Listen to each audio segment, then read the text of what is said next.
Hello everyone! Today I'm going to take a look at the Kreml, an upcoming tier 10 Russian battleship.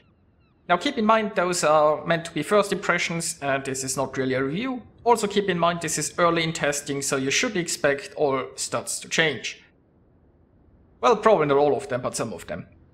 Now anyway, the Kreml is armed with 457mm guns, which hurt quite a bit if they actually hit. Now the accuracy at long ranges is horrible, and the accuracy at close ranges is amazing.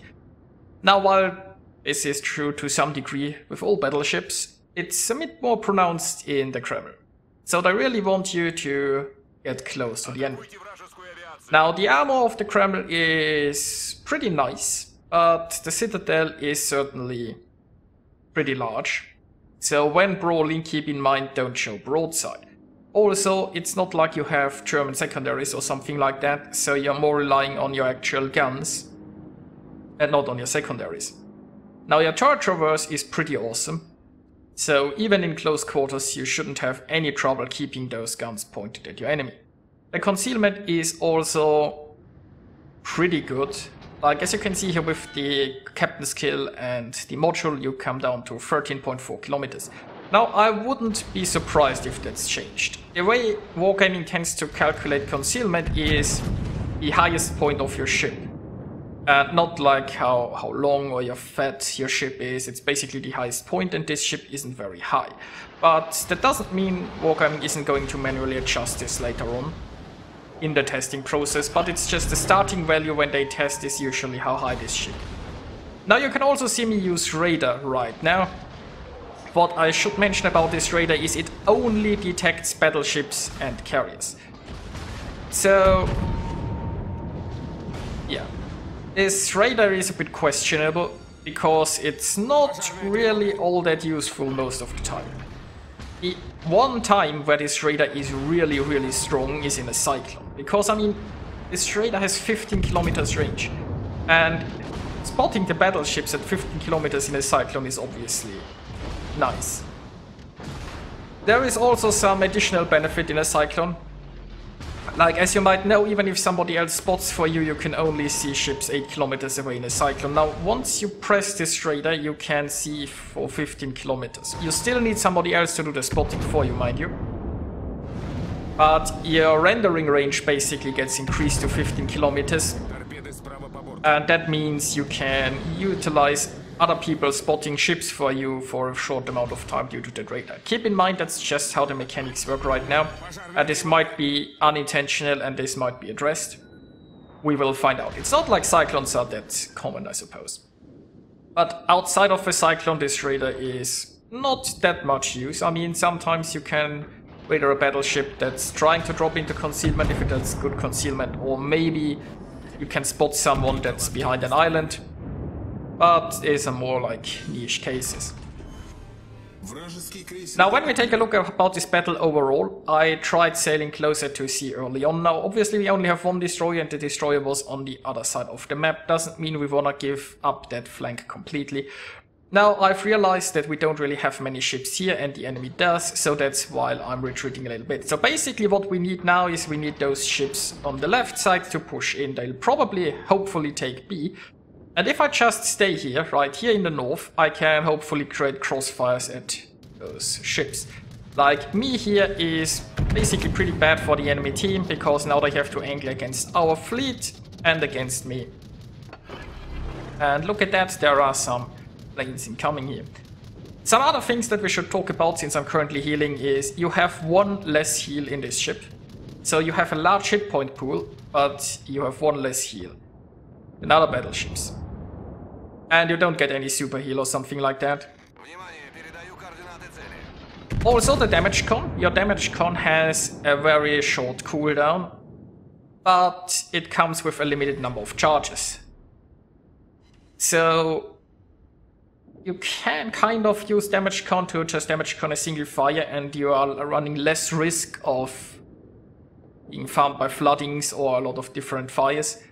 But if you use your damage con too often, you might be in a situation where there is a lot of battle left and not much damage con.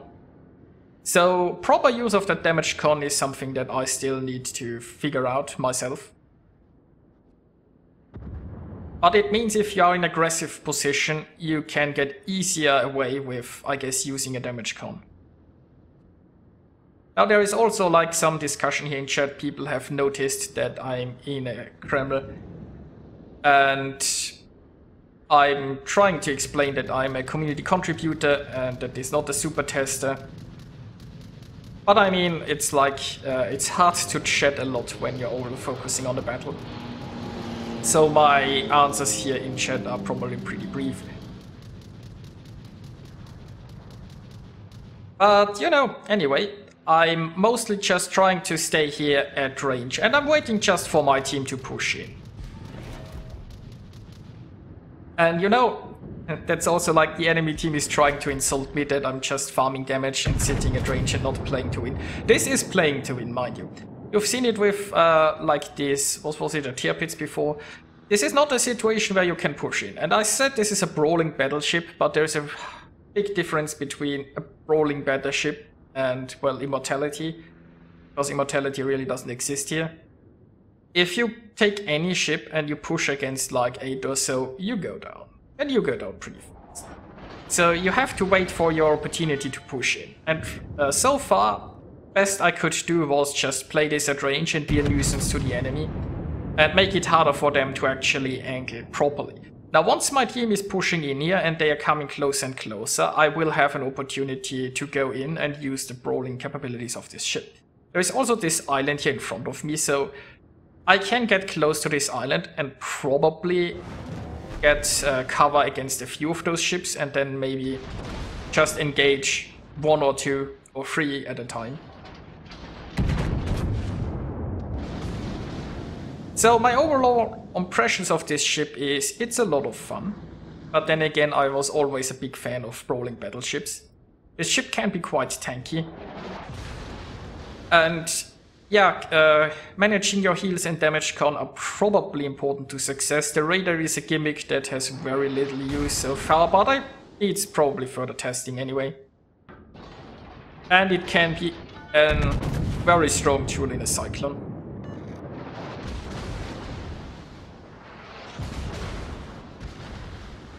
And that was a nice citadel. Shooting south can always be a bit trollish, but this time the shells were with me, I suppose.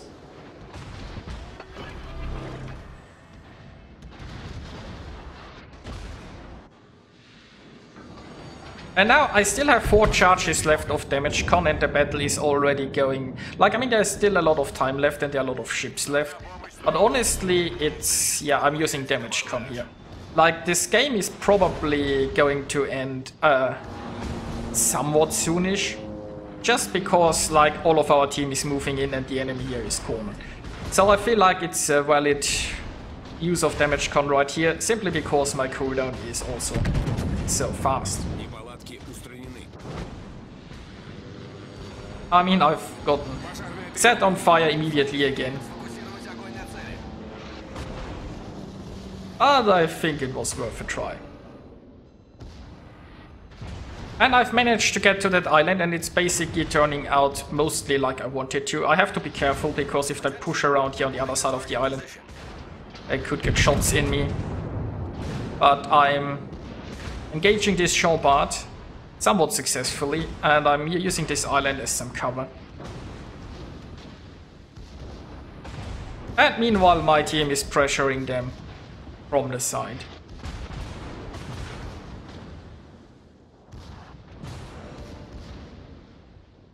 So there is a fully broadside Hindenburg coming around here, but I really want to sink the Chambard before I take out the Hindenburg.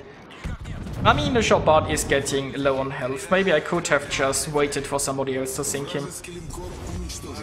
But I wanted to take those guns out of play before they did anything to anyone. Now we have a Hindenburg, and I mean, we are here at about 7 kilometers, and now let's see what those guns will do. Well, okay, he's angry. But you can see the dispersion at close ranges, it's pretty darn amazing, most of the time.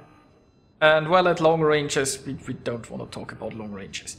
I mean, long ranges, the maximum range of this ship is 20.7, and that's That's perfectly fine. I mean, as I said, this ship is not intended to be used at too long ranges. But like any battle, early on you'll probably have to soften up the enemy team at longer ranges and then look for an opportunity and then push in, and then you'll hopefully get a lot out of the brawling capabilities of this ship. But yes, also with one less heal, keep in mind that, well, I mean, I guess it's somewhat offset by the large hit point pool. But you are more likely running out of heals here. You definitely want the premium heal and the captain's skill for the additional heal. So this battle is basically over at this point. All that remains to be seen is how much more damage or what else I can do before this is over. Maybe take this cap here. But I'm running pretty low on hit points, I'm out of heals. And you see, like this, there is still 8 minutes of battle remaining. And I took quite a beating though. I've almost 3 million potential damage so far. So my ship held up pretty well under fire.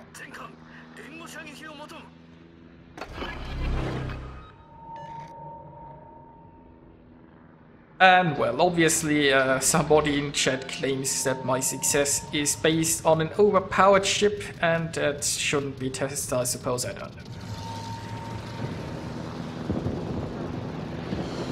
I mean, I could have done the same thing I did here with the Kurfürst, for example. Now, I'm using damage con here because I'm very low on health, and it might just be a single fire, but I felt like I can't afford to let it burn. I'm also using my radar here to spot the carrier. I mean, it's not much use because I guess our carrier is spotting their carrier anyway. But you see, like, all I can spot with this thing are carriers, so when I get a chance to use it, why not? Now, here are some torpedoes, and they've knocked out, I think, my steering.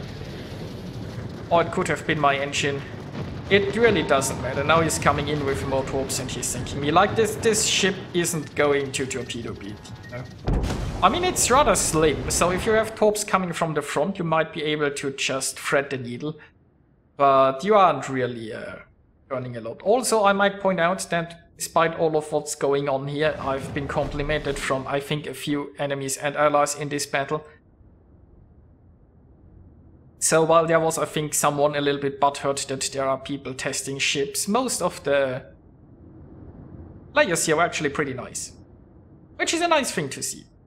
And yeah, let's just speed this up while they basically just hunt down the last carrier here and bring this to a close. Okay, here we are with the results. Now keep in mind that everything here is just being tested, and you shouldn't expect all of those stats to stay that way. Personally, I expect the concealment to be nerfed because I don't think the ship needs that great of a concealment. Overall, this ship performed pretty well for me so far, but I mean, I haven't tested it that extensively yet. And we will see if there are some more adjustments needed. It seems to be a fun ship, I like the concept, but then again, give me a brawling ship and I'll be a fan any day of the week, I suppose. So yeah. Also, you can't earn any achievements with test ships, so there are obviously none. So we will see what Wargaming does with this. Personally, I had fun testing Russian battleships so far, and yeah, I'm looking forward to the line in general. Hope you enjoyed watching this, and I'll see you guys next time.